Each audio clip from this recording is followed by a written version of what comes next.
Jaunajā mācību gadā 59 Latvijas pašvaldības saņem 110 jaunus autobusus, kas nodrošinās skolēnu nokļūšanu līdz skolai un atpakaļ. Šo Latvijas reģioniem tik nepieciešamo skolēnu transportu bija iespējams iegādāties pateicoties Latvijas un Šveices valdības sadarbības programmai, kuru no Latvijas puses koordinē Valsts reģionālās attīstības aģentūra.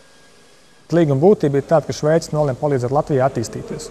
Un līdz ar to viens no šiem attīstības virzieniem bija šis jautājums, ka jānodrošina to, lai skolēni nokļūtu līdz skolām. Pateicoties Šveices valdības atbalstam, Latvijas pašvaldības saņems ne tikai jaunus kvalitatīvus autobusus, bet tiks nodrošināta arī to apkope un tehniskais servis. Šis servis darbosies nevis tikai uz garantijas laiku, bet viņš būs pieejams arī ilgākā laika periodā. Pie tam pieejams tā, lai nav tikai jābrauc uz Rīgu. Tas nozīmē, ka viena no mūsu prasībām piegādātājiem bija vismaz 2 servisi Latvijas teritorijā. Jaunie skolēnu autobusi ir ne tikai liels atspaids Latvijas pašvaldībām, bet arī silda mūsu ekonomiku. Protams, mēs devām priekšroku Latvijas uzņēmumam, domājot gan par garantiju, gan par viņu imidžu, atkal drošību.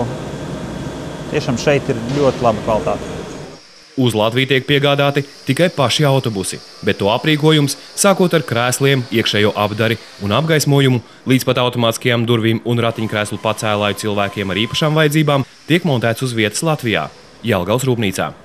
Ieraugot šos autobusus, patiešām ir gandarījums, un saprot, ka ir beidzot kaut kas taustāms. Mēs vairs nerunājam virtuāli par kaut ko, bet mēs runājam par reāliem autobusiem, kas uzsāk savu ceļu pie skolēniem jau tuvākajā laikā.